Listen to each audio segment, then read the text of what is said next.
Hey guys, Audra here with Flawless Exotic Creations, and I'm coming to you today to discuss the rat breeding program that we have here at Flawless. Now, as you guys know, we do feed live. We've stated that multiple times before. There's nothing wrong with frozen thawed, but we choose to feed lives. We got hooked up with a rodent breeder to go and pick up our live rats every week. We feed our animals every single week. They never miss a meal. And so we wanted to make sure that in the event that, say, our rodent breeder doesn't have, enough production for that week for his business, maybe he ran short, we're dealing with live animals here, so anything can happen. Or maybe he ends up going out of town, or maybe we missed the window of opportunity to grab them. Or maybe we just need some extra, This has been the journey to help us fix those little problems that we've noticed that could potentially happen. Not to mention, when you go from, 10, 20 snakes that ends up being around, 20 to anywhere from 20 to 50 bucks a week to 200 plus snakes, and you're spending more like over $400 a week. That's a pretty big expense. And if you can cut your rodent bill down to help you continue to build your program and to continue to move you forward, there's definitely a benefit to that. I'm gonna say that it's definitely been worth it monetarily for us, even with the buying of the wood and the mesh screens and the tubs and everything, and of course all the things that you have to maintain the cleanliness of the tubs every week, and of course their food. Even with all that, has definitely been positives for our budgeting as well with our food for our snakes. So let's dive in right now and see exactly how Flawless does it. Alright, so as I was saying, we're going to go through the steps that it takes to maintain a collection of rodents around this size, or a production around this size. Now, this size, you probably are wondering what is that? If you followed us for very long, you know that we have DIY'd all of our racks. Will is absolutely excellent at researching everything, and if he can't do it already, he knows a YouTube video that will teach him how. And he is very handy. I love having a handy husband around. It makes it a lot easier and a lot less expensive on the old wallet when you have cars that break down, and when you know it, you have a whole rat production facility in your garage and you need racks. So whereas the Freedom Breeder racks and the ARS racks, they're awesome, we elected to build our own because Will is of mind to do that. So that being said, we have documented some of that. Our original rack, we built, or he built. He did the majority of that as I was out and about and doing things, running kids here and there and whatnot, and he was able to be in the garage working consistently a lot more than I was able to. But since then, we've definitely both drilled fingers and hit splinters and stubbed toes and all that kind of good stuff. Blood, sweat, and tears have actually gone into all of our racks. Our original rack, we ordered the FB 10s that are the tall version of those for our 10 across 5 level rodent rack back there. The bottom level is actually a level for mice, so those aren't the tall versions of the Freedom Breeder tubs. But then as time went on, we realized, we're going to need an overflow rack, so we used the same kind of design, but really love our overflow rack because we elected to do 4 levels high and have the FB70s, which allows us to store multiple, rats in there so that we can continuously supply our racks with new females and different things as we need to make those cycles happen for females and males. So in our overflow rack, we keep a multitude of some of our grow outs that we haven't really sexed yet, And then we start going through them and we start sexing them, whether they're female or male, and we'll split them up in our overflow racks. And that way it's really easy that when we decide, hey, it's time to add another female to that particular bin, or we need to grab a male, we need to make a new bin with a new pairing, we have them, it's there, it's ready to go. So there's that. Now, those, again, we use the FB70s. As time kind of ticked along, we realized, after looking at some different people's videos, after, you know, seeing and networking with Darren from Soul Morphs and Billy Rice from Rice Reptiles, and just seeing different people's setups, we decided, let's do another type of rack, and we went with these towers that you see behind me. Now, these towers, you followed along, you've seen us build actually 4 more fairly recently. We have not gotten those finished yet, but they are completely structurally sound. We just got to add the tubing here, as you can see, for the water and the reservoirs in the top. But these have the black Home Depot, Lowe's, whatever, concrete mixing tubs. And when you get those tubs, they have a hole in them right here at the front, so you're going to want to grab you know, a bolt and, you know, kind of a nut to keep that bolt in place so that your rats, because they're the masters of disaster, they will chew through it if they have any chance or any opening anywhere. And that's with any tub. If they see an opportunity where there's a crack or a hole or anything like that, they're gonna go for it, and they're just gonna keep digging and digging and digging until they get out. So it's very important that you stick a hole or a bolt nut through that hole to keep them from doing that with that. That is the only downside to these tubs. These tubs are absolutely fabulous. I've not had any issues out of them. They're easy to clean. You know, I take them all outside, I rinse them down, wipe them down with, you know, soap, water, bleach, whatever cleaner that you choose to use, and then rinse them all out and set them up to dry. We'll go out there, and if say it's a rainy day or something like that and there's not a lot of sun, we'll of course dry them off with towels, and it's just really easy, really simple. So these are also really inexpensive, which is helpful. So these racks are absolutely fabulous. They're very easy to move around and about. It's kind of a little heavy, but they're easy to move in and out, so I can move them around in our facility and be able to get everywhere that I need to get, versus having the big rack in the back that really I only move out one time, and that's just to fill all the food bins back there. So these are super, super easy, super functional. So as you can tell, I have all these in the background, and if you notice, I don't know if you can see it, you can't. But as I go through my rat bins each week, I usually go in on Tuesday, either Monday night late or Tuesday, and I pull as many rat pups as we need to feed our hatchling or our hatchlings as they're hatching out, and you know, whatever is the size that would eat, you know, rat pups. But I pull those all out, and then whenever I see that there's been another litter that has been born, I take these little like plastic ID card holders from Amazon and use the little badge clips, and I just stick it right on there like that. And that's how we know that there's a litter in the tub, and you know, to be mindful of that tub. So just in case, say I'm not here for some reason and Will needs to come in and grab a pup out of you know, a tub to feed a snake or whatever midweek, then he knows exactly where to go, and it's not an issue. So anyway, that's that system, and I'm pretty much ready to clean everything. So I have already pre-done a lot of the tubs, because this particular week, these have already been done for the week. I did leave one out so that I can actually show you guys what that looks like for the black tubs, the inside of it. But I'm going to go through each individual different tub and show you how I kind of set up my assembly line and what all I actually put in the tub to set up for their bedding and such. This is where you're going to want to stay tuned, because I've got a really big tip that will help you out a ton.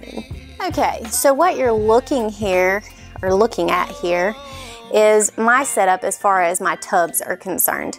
I use the ones from, I think these came from Home Depot, I'm pretty sure they did, but they're the Hyper Tough ones. I've got the 40-gallon tub here. I've also got the 40-gallon here that's actually affixed to this cart that actually holds their food. But this is my 40-gallon tub when I'm starting to clean, and it holds my pine shavings. Now, we use the Suncoast pine shavings, which are really awesome. They do come in a compressed bale, which is the majority of pine shavings. If you're gonna get them in like bulk or at Tractor Supply or wherever, we actually are able to pick ours up from our rodent breeder. They do come in the compressed bale, and so you'll just, you know, I cut it with a knife and then just put it into this tub. It does, like I said, it comes compressed. It's a huge brick of pine shavings, and one bale will actually fill this over full, so you kind of have to basically, you know, always be using at least some of it when you open one. You can't just open one and expect it to actually all fit in this 40 gallons. So that's pretty cool. But you just basically just rake up the pine shavings just like so, and there you go. So there's your pine shavings. Now over here in this tub are pine pellets. All right, pine pellets. We get these from Tractor Supply. The only issue that I've ever had with my pine pellets is they come in big pallets from Tractor Supply, and they'll set them outside, and sometimes they do get damp, and that kind of defeats the purpose of having pine pellets. Or they'll be thrown about by whoever's unloading them, and it'll crush them before you actually get to use them, which kind of also defeats the purpose. But other than that, these are really awesome. They are a layer of what actually goes into the bin. So there's that. That is the second thing that actually goes into the bin. Now, I bet you're wondering what's in this small little bin. So this small little bin is actually the save the day ingredient that goes in all of our rodent enclosures. And that is, and I'm almost out of it, ta-da! This is, see if any of you can guess it. Can you? Well, I'm going to tell you anyway. So this is what we call a stall refresher. It is a powder. You can see that it's kind of like, it is a real powder, and it's, you know, granulated a powder, but it almost feels like sugar. But this stuff is a lifesaver as it pertains to any smells, any type of extra moisture that, you know, trap smells in your enclosures.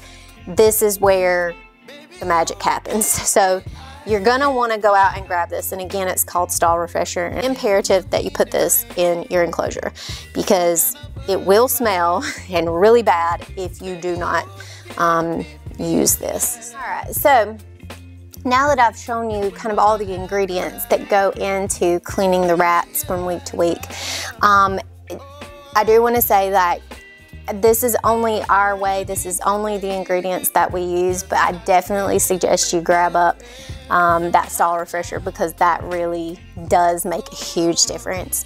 But so right now what I'm going to show you is the actual techniques that I employ as far as my assembly line when I'm putting, when I'm layering my rat enclosures for the week. So let's do it.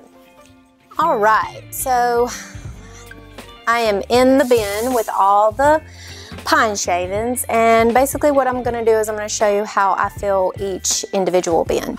So we're going to start off with the FB70, and I just kind of set it like basically across. I usually set it across so that I can get to my pine shavings relatively easy, but so you guys can actually see how much stuff I put into the bin. As far as the powder refresher and the pine pellets, I'm gonna set it across and then I'll move it to actually put the pine shavings in on top. So you start off with your stall refresher. So as far as the stall refresher is concerned, you're just gonna wanna sprinkle a fair amount across. Now, you really want to get a good amount of this, so I just start at one side and basically just come all the way across it just like this. This is where the majority of your rats, like your holdover rats, are gonna be. So it's really important to really fill this one full so that there's enough to really soak up whatever happens throughout the week. If these guys, everybody gets cleaned out once a week. So then I put in a scoop of the pine pellets. So again, it's just one of those things. With this one in particular, you don't want to fill it all the way up. Like, you don't want to cover every square inch because these get extremely heavy. And anytime you have liquid that's soaking up these pine pellets, or they're breaking them down and it's starting to fill up your tub, you're going to get a heavy tub and you're going to get a full tub.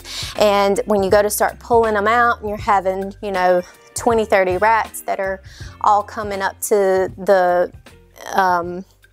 opening at the same time, it's going to be hard for you to kind of hold on to that, make sure you don't spill, you know, feces and things like that everywhere, and still deal with all the rats and keeping everything kind of sanitary around you. So I'm just going to do that. It's going to be loud, so.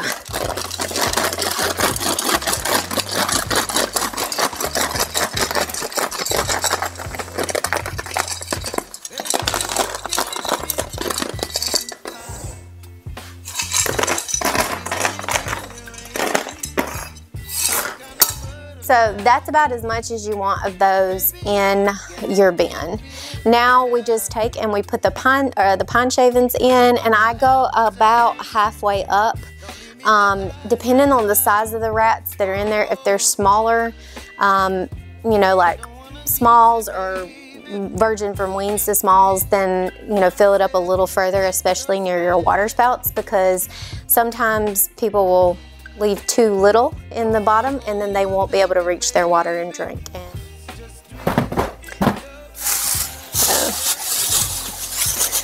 And just, like I said, you're just gonna wanna pull it apart, just like so. And then I just throw it in.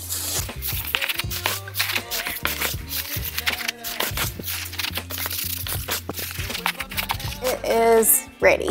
So the next size that we are going to do is going to be the FB10s, and these are the taller FB10s. Again, they're the deeper ones, the talls, but these are more so for like 1.1 smaller rats, and then we move our bigger ones and our bigger like 1.2, 1.3, 1.4 to the black towers.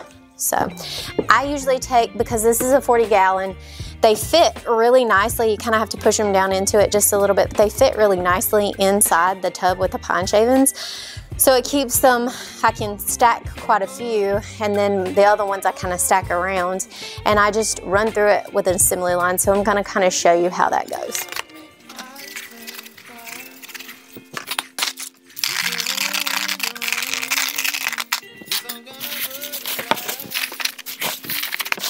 I just typically, once I've put some in the first one, I just start stacking it on top, because once I get through with the assembly line and I have like, say, 4 or 5 that are stacked up, I can just pick them all up at one time and move them to the side in sort of like my staging area where I stage them all, because I get all of my enclosures ready first and then I change everybody. Just fill these smaller mice ones. You can see right there. Same concept with these. You're just gonna do the exact same thing. Making sure that you layer your stall refresher all in the bottom.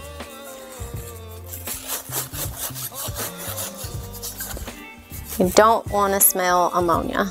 That's not a good smell. And especially if you happen to live in a neighborhood, be a good neighbor. Don't stink up the area.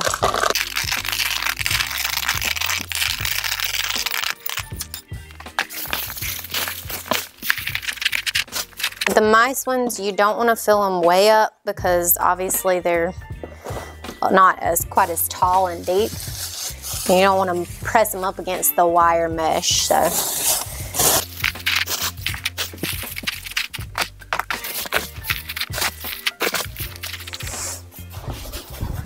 So the final bin is the Home Depot concrete bin, and as you can see, it's about my hand deep at its deepest point, but it slopes, which makes it super easy to dump things out. There's no real corners that things get stuck in it. And again, you're gonna wanna see that there's that hole there in the front, and you just put that little bolt there.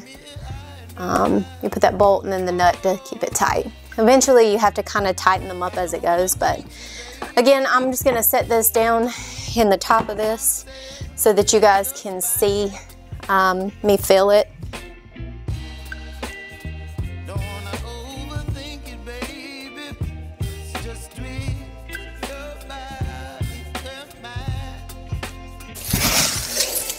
Oh, also, hot tip.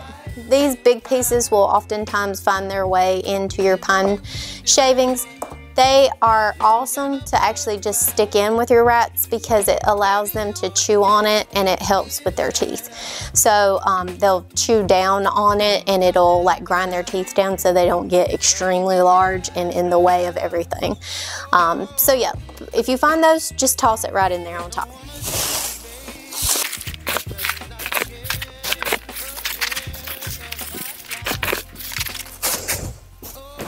And that one is also ready to go.